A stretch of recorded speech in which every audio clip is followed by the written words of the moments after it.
ॐ श्री दुर्गा देव्यै नमः। अथ श्री दुर्गा अष्टोत्तरशतनाम स्तोत्रम्। ईश्वर उवाच शतनाम प्रवक्ष्यामि शृणुष्व कमलान्ये यस्य प्रसादमात्रेण दुर्गा प्रीता भविष्यति। ॐ सती साध्वी भव प्रीता भवानी भवमोचनी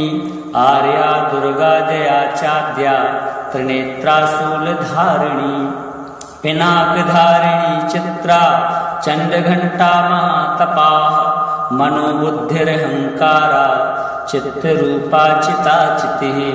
सर्वमंत्रमयी सत्ता सत्यानंद स्वरूपिणी अनंता भाविनी भाव्या भव्या भव्या सदा गतिः सांभवी देव माता च चिंतार्तन प्रिया सदा सर्वविद्या दक्ष कन्या दक्ष यज्ञ विनाशिनी अपर्णानेक वर्णा च पाटला पाटलावती पट्टांबर परिधाना कलमंजीर रंजिनी अमेय विक्रमा क्रूरा सुंदरी सुर सुंदरी वन दुर्गा च मातंगी मतंग मुनि पूजिता ब्राह्मी माहेश्वरी चैन्द्री कौमारी वैष्णवी तथा चामुंडा चैव वाराही लक्ष्मीश्च पुरुषाकृतिः विमलोत्कर्षिणी ज्ञाना क्रिया नित्या च बुद्धिदा बहुला बहुल प्रेमा सर्ववाहन वाहना निसुंभ शुंभ हननी महिषासुरमर्दिनी मधुकैटभ हंत्री च चंडमुंड विनाशिनी सर्वासुर विनाशा च सर्वदानवघातिनी सर्वशास्त्रमयी सत्या सर्वास्त्रधारिणी तथा अनेक शस्त्रहस्त्रा च अनेकास्त्रस्य धारिणी कुमारी चैक कन्या च कैशोरी युवती यतिः अप्रौढ़ा चैव प्रौढ़ा च वृद्धमाता वलप्रदा महोदरी मुक्तकेशी घोररूपा महाबला अग्निज्वाला रौद्रमुखी कालरात्रिस्तपस्विनी नारायणी भद्रकाली विष्णुमाया जलोदरी शिवदूती कराली च अनंता परमेश्वरी कात्यायनी च सावित्री प्रत्यक्षा ब्रह्मवादिनी यैदं प्रपठे नित्यं दुर्गा नाम शताष्टकं नासाध्यं विद्यते देवी त्रिषु लोकेषु पार्वती धनं धान्यं सुतं जायां हयं हस्तिनमेव च चतुर्वर्गं तथा चान्ते लभे मुक्तिं च शाश्वतीं कुमारीं पूजयित्वा तु ध्यात्वा देवीं सुरेश्वरीं पूजयेत् परया भक्त्या पठेन्नाम शताष्टकम् तस्य सिद्धिर्भवेत् देवी सर्वैः सुरवरैरपि राजानुदासतां यान्ति राज्यश्रियमवाप्नुयात् गोरोचनालक्तकुङ्कुमेन सिन्दूरकर्पूरमधुत्रयेण विलिख्य यन्त्रं विधिना विधिज्ञो भवेत् सदा धारयते पुरारिः भौमावश्यानि सामग्रे चन्द्रे शतविशां गते विलिख्य प्रपठेत् स्तोत्रं सा भवेत् सम्पदां पदम्। ईश्वर उवाच शतनाम प्रवक्ष्यामि शृणुष्व कमलान्ये यस्य प्रसादमात्रेण दुर्गा प्रीता भविष्यति। ॐ सती साध्वी भव प्रीता भवानी भवमोचनी आर्या दुर्गा जया चाद्या त्रिनेत्रा शूलधारिणी पिनाकधारिणी चित्रा चंडघंटा महातपाः मनोबुद्धिरहंकारा चित्तरूपा चिताचितिः सर्वमंत्रमयी सत्ता सत्यानंद स्वरूपिणी अनंता भाविनी भाव्या भव्या भव्या सदा गतिः सांभवी देव माता च चिंतार्तन प्रिया सदा सर्वविद्या दक्ष कन्या दक्ष यज्ञ विनाशिनी अपर्णानेक वर्णा च पाटला पाटलावती पट्टांबर परिधाना कलमञ्जीररञ्जिनी अमेय विक्रमा क्रूरा सुन्दरी सुरसुन्दरी वनदुर्गा च मातङ्गी मतङ्गमुनिपूजिता ब्राह्मी माहेश्वरी चैन्द्री कौमारी वैष्णवी तथा चामुण्डा चैव वाराही लक्ष्मीश्च पुरुषाकृतिः विमलोत्कर्षिणी ज्ञाना क्रिया नित्या च बुद्धिदा बहुला बहुलप्रेमा सर्ववाहनवाहना निशुम्भ शुम्भहननी महिषासुरमर्दिनी मधुकैटभ हन्त्री च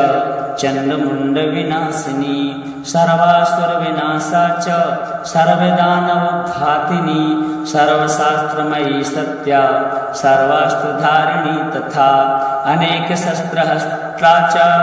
अनेकास्त्रस्य धारिणी कुमारी चैककन्या च कैशोरी युवती यतिः अप्रौढा चैव प्रौढा च वृद्धमाता वरप्रदा महोदरी मुक्तकेशी घोररूपा महाबला अग्निज्वाला रौद्रमुखी कालरात्रिस्तपस्विनी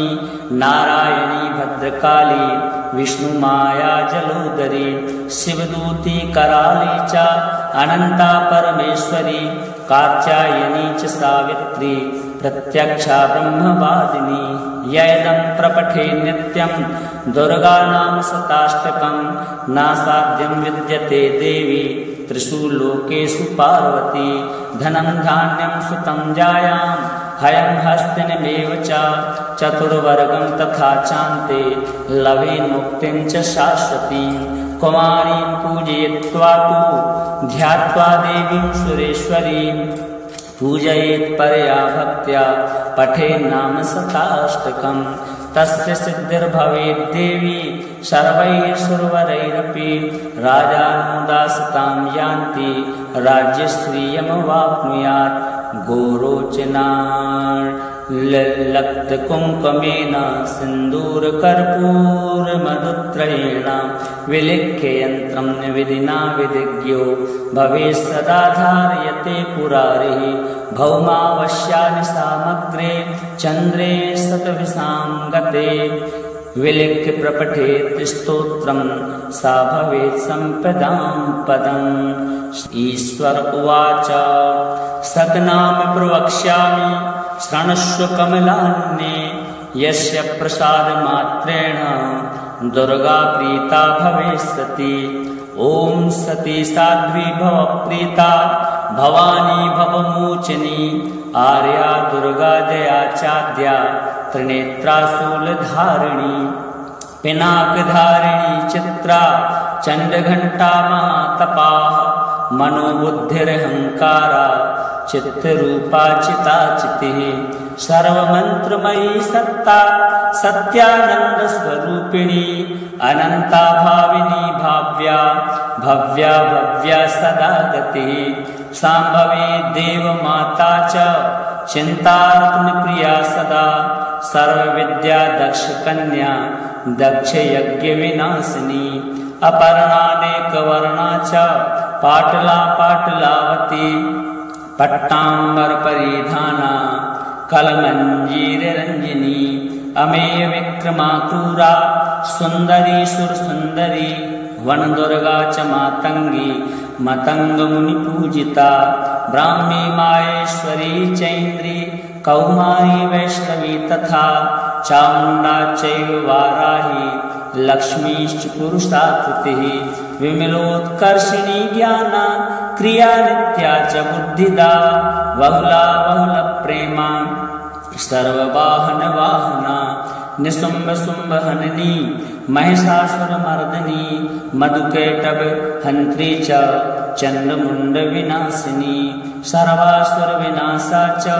सर्वदानवघातिनी सर्वशास्त्रमयी सत्या सर्वास्त्रधारिणी तथा अनेकशस्त्रहस्ता च अनेकास्त्रस्य धारिणी कुमारी चैककन्या च कैशोरी युवती यतिः अप्रौढा चैव प्रौढा च वृद्धमाता वरप्रदा महोदरी मुक्तकेशी घोररूपा महाबला अग्निज्वाला रौद्रमुखी कालरात्रिस्तपस्विनी नारायणी भद्रकाली विष्णुमाया जलोदरी शिवदूती कराली च अनंता परमेश्वरी कात्यायनी च सावित्री प्रत्यक्षा ब्रह्मवादिनी यैदं प्रपठे नित्यं दुर्गानाम शताष्टकं नासाध्यं विद्यते देवी त्रिषु लोकेषु पार्वती धनं धान्यं सुतं जायां हयं हस्तिनमेव च चतुर्वर्गं तथा चान्ते लभे मुक्तिं च शाश्वतीं कुमारीं पूजयित्वा तु ध्यात्वा देवीं सुरेश्वरीं पूजयेत् परया भक्त्या पठेन्नाम शताष्टकं तस्य सिद्धिर्भवेत् देवी सर्वैः सुरवरैरपि राजानुदासतां यान्ति राज्यश्रियमवाप्नुयात् गोरोचनालक्तकुङ्कुमेन सिन्दूरकर्पूरमधुत्रयेण विलिख्य यन्त्रं विधिना विधिज्ञो भवेत् सदा धारयते पुरारिः भौमावश्यानि सामग्रे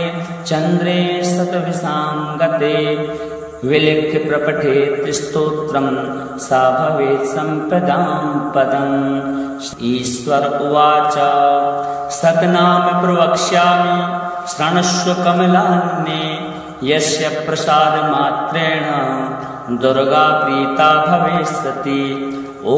सती साध्वी भव प्रीता भवानी भवमोचनी आर्या दुर्गा जया चाद्या त्रिनेत्रा शूलधारिणी पिनाकधारिणी चित्रा चण्डघण्टा महातपाः मनोबुद्धिरहंकारा चित्तरूपा चिताचितिः सर्वमन्त्रमयी सत्ता सत्यानंद स्वरूपिणी अनंता भाविनी भाव्या भव्या भव्या सदा गतिः सांभवी देवमाता च चिंतात्म प्रिया सदा सर्वविद्या दक्ष कन्या दक्ष यज्ञ विनाशिनी अपर्णानेकवर्णा च पाटला पाटलावती पट्टांबर परिधाना कलमंजीररंजिनी अमेय विक्रमा क्रूरा सुंदरी सुरसुंदरी वनदुर्गा च मातंगी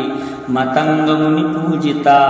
ब्राह्मी माहेश्वरी चैन्द्री कौमारी वैष्णवी तथा चामुंडा चैव वाराही लक्ष्मीश्च पुरुषाकृतिः विमलोत्कर्षिणी ज्ञाना क्रिया नित्या च बुद्धिदा बहुला बहुल प्रेमा सर्ववाहन वाहना निसुंभ शुंभ हननी महिषासुरमर्दिनी मधुकैटभ हंत्री च चंद्रमुंड विनाशिनी सर्वासुर विनाशा च सर्वदानवघातिनी सर्वशास्त्रमयी सत्या सर्वास्त्रधारिणी तथा अनेक शस्त्रहस्त्रा च अनेकास्त्रस्य धारिणी कुमारी चैक कन्या च कैशोरी युवती यतिः अप्रौढ़ा चैव प्रौढ़ा च वृद्धमाता वरप्रदा महोदरी मुक्तकेशी घोररूपा महाबला अग्निज्वाला रौद्रमुखी कालरात्रिस्तपस्विनी नारायणी भद्रकाली विष्णुमाया जलोदरी शिवदूती कराली च अनंता परमेश्वरी कात्यायनी च सावित्री प्रत्यक्षा ब्रह्मवादिनी यैदं प्रपठे नित्यं दुर्गानाम शताष्टकं नासाध्यं विद्यते देवी त्रिषु लोकेषु पार्वती धनं धान्यं सुतं जायां हयं हस्तिनमेव च चतुर्वर्गं तथा चान्ते लभे मुक्तिं च शाश्वतीं कुमारीं पूजयित्वा तु ध्यात्वा देवीं सुरेश्वरीं पूजयेत् परया भक्त्या पठेन्नाम शताष्टकं तस्य सिद्धिर्भवेत् देवी सर्वैः सुरवरैरपि राजानुदासतां यान्ति राज्यश्रियमवाप्नुयात् गोरोचनालक्तकुङ्कुमेन लक्तकुङ्कुमेन सिन्दूरकर्पूरमधुत्रयेण विलिख्य यन्त्रं विधिना विधिज्ञो भवेत् सदा धारयते पुरारिः भौमावश्यानि सामग्रे चन्द्रे सतविसां गते विलिख्य प्रपठेत् स्तोत्रं सा भवेत् सम्पदां पदम्। ईश्वर उवाच सद्नाम प्रवक्ष्यामि शृणुष्व कमलान्ये यस्य प्रसादमात्रेण दुर्गा प्रीता भविष्यति। ॐ सती साध्वी भव प्रीता भवानी भवमोचिनी आर्या दुर्गा जया चाद्या त्रिनेत्रा शूलधारिणी पिनाकधारिणी चित्रा चण्डघण्टा महातपाः मनोबुद्धिरहङ्कारा चित्तरूपा चिताचितिः सर्वमन्त्रमयी सत्ता सत्यानन्दस्वरूपिणी अनन्ता भाविनी भाव्या भव्या भव्या सदा गतिः शाम्भवी देवमाता च चिन्तारत्नप्रिया सदा सर्वविद्या दक्षकन्या दक्षयज्ञविनाशिनी अपर्णानेकवर्णा च पाटला पाटलावती पट्टाम्बरपरिधाना कलमञ्जीररञ्जिनी अमेय विक्रमा क्रूरा सुन्दरी सुरसुन्दरी वनदुर्गा च मातङ्गी मतङ्गमुनिपूजिता ब्राह्मी माहेश्वरी चैन्द्री कौमारी वैष्णवी तथा चामुण्डा चैव वाराही लक्ष्मीश्च पुरुषाकृतिः विमलोत्कर्षिणी ज्ञाना क्रिया नित्या च बुद्धिदा बहुला बहुलप्रेमा सर्ववाहनवाहना निशुम्भशुम्भहननी महिषासुरमर्दिनी मधुकैटभ हन्त्री च चण्डमुण्डविनाशिनी सर्वासुरविनाशा च सर्वदानवघातिनी सर्वशास्त्रमयी सत्या सर्वास्त्रधारिणी तथा अनेकशस्त्रहस्ता च अनेकास्त्रस्य धारिणी कुमारी चैककन्या च कैशोरी युवती यतिः अप्रौढा चैव प्रौढा च वृद्धमाता वरप्रदा महोदरी मुक्तकेशी घोररूपा महाबला अग्निज्वाला रौद्रमुखी कालरात्रिस्तपस्विनी नारायणी भद्रकाली विष्णुमाया जलोदरी शिवदूती कराली च अनन्ता परमेश्वरी कात्यायनी च सावित्री प्रत्यक्षा ब्रह्मवादिनी यैदं प्रपठे नित्यं दुर्गानाम शताष्टकं नासाध्यं विद्यते देवी त्रिषु लोकेषु पार्वती धनं धान्यं सुतं जायां हयं हस्तिनमेव च चतुर्वर्गं तथा चान्ते लभे मुक्तिं च शाश्वतीं कुमारीं पूजयित्वा तु ध्यात्वा देवीं सुरेश्वरीं पूजयेत् परया भक्त्या पठेन्नाम शताष्टकं तस्य सिद्धिर्भवेत् देवी सर्वैः सुरवरैरपि राजानुदासतां यान्ति राज्यश्रियमवाप्नुयात् गोरोचनालक्तकुङ्कुमेन सिन्दूरकर्पूरमधुत्रयेण विलिख्य यन्त्रं विधिना विधिज्ञो भवेत् सदा धारयते पुरारिः भौमावश्यानि सामग्रे चन्द्रे सतविसां गते विलिख्य प्रपठेत् स्तोत्रं सा भवेत् सम्पदां पदम्। ईश्वर उवाच सद्नाम प्रवक्ष्यामि शृणुष्व कमलान्ये यस्य प्रसादमात्रेण दुर्गा प्रीता भविष्यति। ॐ सती साध्वी भव प्रीता भवानी भवमोचिनी आर्या दुर्गा जया चाद्या त्रिनेत्रा शूलधारिणी पिनाकधारिणी चित्रा चण्डघण्टा महातपाः मनोबुद्धिरहङ्कारा चित्तरूपा चिताचितिः सर्वमन्त्रमयी सत्ता सत्यानन्दस्वरूपिणी अनन्ता भाविनी भाव्या भव्या भव्या सदा गतिः शाम्भवी देवमाता च चिन्तारत्नप्रिया सदा सर्वविद्या दक्षकन्या दक्षयज्ञविनाशिनी अपर्णानेकवर्णा च पाटला पाटलावती पट्टाम्बरपरिधाना कलमञ्जीररञ्जिनी अमेय विक्रमा क्रूरा सुन्दरी सुरसुन्दरी वनदुर्गा च मातङ्गी मतङ्गमुनिपूजिता ब्राह्मी माहेश्वरी चैन्द्री कौमारी वैष्णवी तथा चामुण्डा चैव वाराही लक्ष्मीश्च पुरुषाकृतिः विमलोत्कर्षिणी ज्ञाना क्रिया नित्या च बुद्धिदा बहुला बहुलप्रेमा सर्ववाहनवाहना निशुम्भ शुम्भहननी महिषासुरमर्दिनी मधुकैटभ हन्त्री च चण्डमुण्डविनाशिनी सर्वासुरविनाशा च सर्वदानवघातिनी सर्वशास्त्रमयी सत्या सर्वास्त्रधारिणी तथा अनेकशस्त्रहस्त्रा च अनेकास्त्रस्य धारिणी कुमारी चैककन्या च कैशोरी युवती यतिः अप्रौढा चैव प्रौढा च वृद्धमाता वरप्रदा महोदरी मुक्तकेशी घोररूपा महाबला अग्निज्वाला रौद्रमुखी कालरात्रिस्तपस्विनी नारायणी भद्रकाली विष्णुमाया जलोदरी शिवदूती कराली च अनंता परमेश्वरी कात्यायनी च सावित्री प्रत्यक्षा ब्रह्मवादिनी यैदं प्रपठे नित्यं दुर्गानाम शताष्टकं नासाध्यं विद्यते देवी त्रिषु लोकेषु पार्वती धनं धान्यं सुतं जायां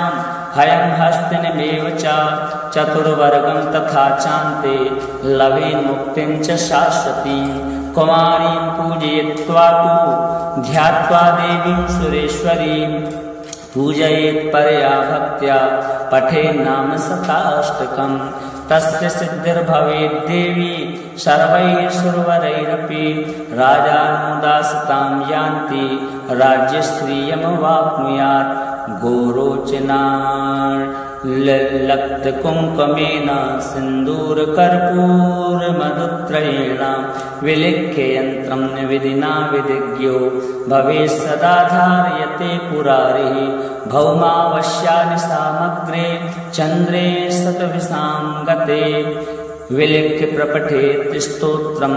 सा भवेत् सम्पदां पदम्। ईश्वर उवाच सतनाम प्रवक्ष्यामि शृणुष्व कमलान्ये यस्य प्रसादमात्रेण दुर्गा प्रीता भविष्यति। ॐ सती साध्वी भव प्रीता भवानी भवमोचनी आर्या दुर्गा दया चाद्या त्रिनेत्रा शूलधारिणी पिनाकधारिणी चित्रा चण्डघण्टा महातपाः मनोबुद्धिरहंकारा चित्तरूपा चिताचितिः सर्वमन्त्रमयी सत्ता सत्यानन्दस्वरूपिणी अनन्ता भाविनी भाव्या भव्या भव्या सदा गतिः शाम्भवी देवमाता च चिन्तारत्नप्रिया सदा सर्वविद्या दक्षकन्या दक्षयज्ञविनाशिनी अपर्णानेकवर्णा च पाटला पाटलावती पट्टाम्बरपरिधाना कलमञ्जीररञ्जिनी अमेय विक्रमा क्रूरा सुन्दरी सुरसुन्दरी वनदुर्गा च मातङ्गी मतङ्गमुनिपूजिता ब्राह्मी माहेश्वरी चैन्द्री कौमारी वैष्णवी तथा चामुण्डा चैव वाराही लक्ष्मीश्च पुरुषाकृतिः विमलोत्कर्षिणी ज्ञाना क्रिया नित्या च बुद्धिदा बहुला बहुलप्रेमा सर्ववाहनवाहना निशुम्भ शुम्भहननी महिषासुरमर्दिनी मधुकैटभ हन्त्री च चण्डमुण्डविनाशिनी सर्वासुरविनाशा च सर्वदानवघातिनी सर्वशास्त्रमयी सत्या सर्वास्त्रधारिणी तथा अनेकशस्त्रहस्त्रा च अनेकास्त्रस्य धारिणी कुमारी चैककन्या च कैशोरी युवती यतिः अप्रौढा चैव प्रौढा च वृद्धमाता वलप्रदा महोदरी मुक्तकेशी घोररूपा महाबला अग्निज्वाला रौद्रमुखी कालरात्रिस्तपस्विनी नारायणी भद्रकाली विष्णुमाया जलोदरी शिवदूती कराली च अनंता परमेश्वरी कात्यायनी च सावित्री प्रत्यक्षा ब्रह्मवादिनी यैदं प्रपठे नित्यं दुर्गानाम शताष्टकं नासाध्यं विद्यते देवी त्रिषु लोकेषु पार्वती धनं धान्यं सुतं जायां हयं हस्तिनमेव च चतुर्वर्गं तथा चान्ते लभेन मुक्तिं च शाश्वतीं कुमारीं पूजयित्वा तु ध्यात्वा देवीं सुरेश्वरीं पूजयेत् परया भक्त्या पठेन्नाम शताष्टकम् तस्य सिद्धिर्भवेत् देवी सर्वैर्सुरवरैरपि राजानुदासतां यान्ति राज्यश्रियमवाप्नुयात् गोरोचनाल्लक्तकुङ्कुमेन सिन्दूरकर्पूरमधुत्रयेण विलिख्य यन्त्रं विधिना विधिज्ञो भवेत् सदा धारयते पुरारिः भौमावश्यानि सामग्रे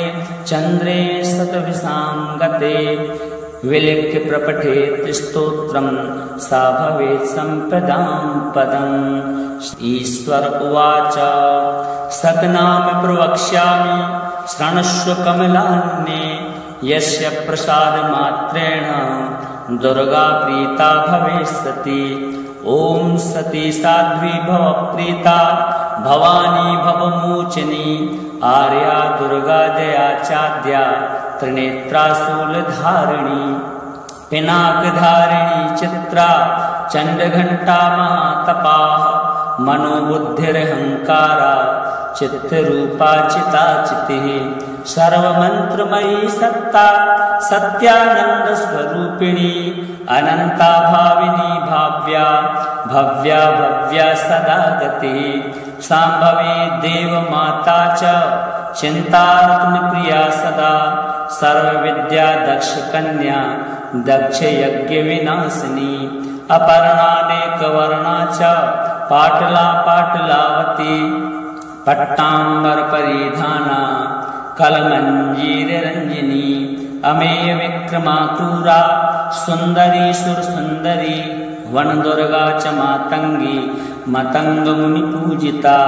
ब्राह्मी माहेश्वरी चैन्द्री कौमारी वैष्णवी तथा चामुण्डा चैव वाराही लक्ष्मीश्च पुरुषाकृतिः विमलोत्कर्षिणी ज्ञाना क्रिया नित्या च बुद्धिदा बहुला बहुलप्रेमा सर्ववाहनवाहना निशुम्भ शुम्भहननी महिषासुरमर्दिनी मधुकैटभ हन्त्री च चण्डमुण्डविनाशिनी सर्वासुरविनाशा च सर्वदानवघातिनी सर्वशास्त्रमयी सत्या सर्वास्त्रधारिणी तथा अनेकशस्त्रहस्ता च अनेकास्त्रस्य धारिणी कुमारी चैककन्या च कैशोरी युवती यतिः अप्रौढा चैव प्रौढा च वृद्धमाता वलप्रदा महोदरी मुक्तकेशी घोररूपा महाबला अग्निज्वाला रौद्रमुखी कालरात्रिस्तपस्विनी नारायणी भद्रकाली विष्णुमाया जलोदरी शिवदूती कराली च अनंता परमेश्वरी कात्यायनी च सावित्री प्रत्यक्षा ब्रह्मवादिनी यैदं प्रपठे नित्यं दुर्गानाम शताष्टकं नासाध्यं विद्यते देवी त्रिषु लोकेषु पार्वती धनं धान्यं सुतं जायां हयं हस्तिनमेव च चतुर्वर्गं तथा चान्ते लभेन मुक्तिं च शाश्वतीं कुमारीं पूजयित्वा तु ध्यात्वा देवीं सुरेश्वरीं पूजयेत् परया भक्त्या पठेन्नाम शताष्टकम् तस्य सिद्धिर्भवेत् देवी सर्वैर्सुरवरैरपि राजानुदासतां यान्ति राज्यश्रियमवाप्नुयात् गोरोचनालक्तकुङ्कुमेन सिन्दूरकर्पूरमधुत्रयेण विलिख्य यन्त्रं विधिना विधिज्ञो भवेत् सदा धारयते पुरारिः भौमावश्यानि सामग्रे चन्द्रे सतविसां गते विलिख्य प्रपठेत् स्तोत्रं सा भवेत् सम्पदां पदम्। ईश्वर उवाच सतनाम प्रवक्ष्यामि शृणुष्व कमलान्ये यस्य प्रसादमात्रेण दुर्गा प्रीता भवेत्सति। ॐ सती साध्वी भव प्रीता भवानी भवमोचनी आर्या दुर्गा दया चाद्या त्रिनेत्रा शूलधारिणी पिनाकधारिणी चित्रा चण्डघण्टा महातपाः मनोबुद्धिरहङ्कारा चित्तरूपा चिताचितिः सर्वमन्त्रमयी सत्ता सत्यानन्दस्वरूपिणी अनन्ता भाविनी भाव्या भव्या भव्या सदा गतिः शाम्भवी देवमाता च चिन्तारत्नप्रिया सदा सर्वविद्या दक्षकन्या दक्षयज्ञविनाशिनी अपर्णानेकवर्णा च पाटला पाटलावती पट्टाम्बरपरिधाना कलमञ्जीररञ्जिनी अमेय विक्रमा क्रूरा सुन्दरी सुरसुन्दरी वनदुर्गा च मातङ्गी मतङ्गमुनिपूजिता ब्राह्मी माहेश्वरी चैन्द्री कौमारी वैष्णवी तथा चामुण्डा चैव वाराही लक्ष्मीश्च पुरुषाकृतिः विमलोत्कर्षिणी ज्ञाना क्रिया नित्या च बुद्धिदा बहुला बहुलप्रेमा सर्ववाहनवाहना निशुम्भशुम्भहननी महिषासुरमर्दिनी मधुकैटभ हन्त्री च चण्डमुण्डविनाशिनी सर्वासुरविनाशा च सर्वदानवघातिनी सर्वशास्त्रमयी सत्या सर्वास्त्रधारिणी तथा अनेकशस्त्रहस्ता च अनेकास्त्रस्य धारिणी कुमारी चैककन्या च कैशोरी युवती यतिः अप्रौढा चैव प्रौढा च वृद्धमाता वरप्रदा महोदरी मुक्तकेशी घोररूपा महाबला अग्निज्वाला रौद्रमुखी कालरात्रिस्तपस्विनी नारायणी भद्रकाली विष्णुमाया जलोदरी शिवदूती कराली च अनन्ता परमेश्वरी कात्यायनी च सावित्री प्रत्यक्षा ब्रह्मवादिनी यैदं प्रपठे नित्यं दुर्गानाम शताष्टकं नासाध्यं विद्यते देवी त्रिषु लोकेषु पार्वती धनं धान्यं सुतं जायां हयं हस्तिनमेव च चतुर्वर्गं तथा चान्ते लभे मुक्तिं च शाश्वतीं कुमारीं पूजयित्वा तु ध्यात्वा देवीं सुरेश्वरीं पूजयेत् परया भक्त्या पठेन्नाम शताष्टकं तस्य सिद्धिर्भवेत् देवी सर्वैर्सुरवरैरपि राजानुदासतां यान्ति राज्यश्रियमवाप्नुयात् गोरोचनालक्तकुङ्कुमेन सिन्दूरकर्पूरमधुत्रयेण विलिख्य यन्त्रं विधिना विधिज्ञो भवेत् सदा धारयते पुरारिः भौमावश्यानि सामग्रे चन्द्रे सतविसां गते विलिख्य प्रपठेत् स्तोत्रं सा भवेत् सम्पदां पदम्। ईश्वर उवाच सतनाम प्रवक्ष्यामि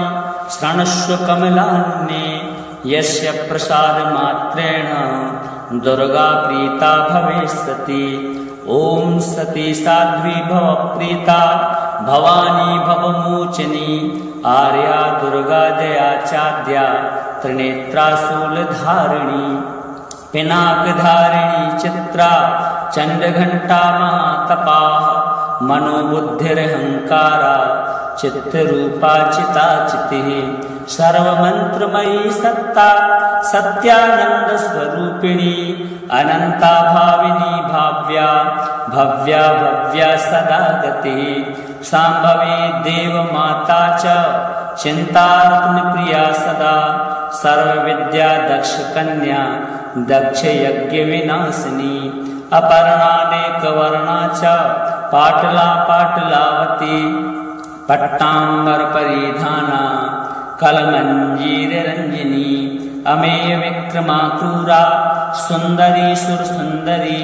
वनदुर्गा च मातङ्गी मतङ्गमुनिपूजिता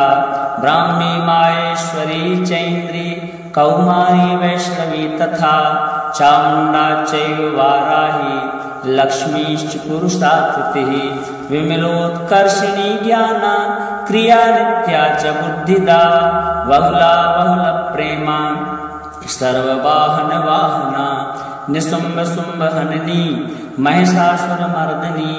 मधुकैटभ हन्त्री च चण्डमुण्डविनाशिनी सर्वासुरविनाशा च सर्वदानवघातिनी सर्वशास्त्रमयी सत्या सर्वास्त्रधारिणी तथा अनेकशस्त्रहस्ता च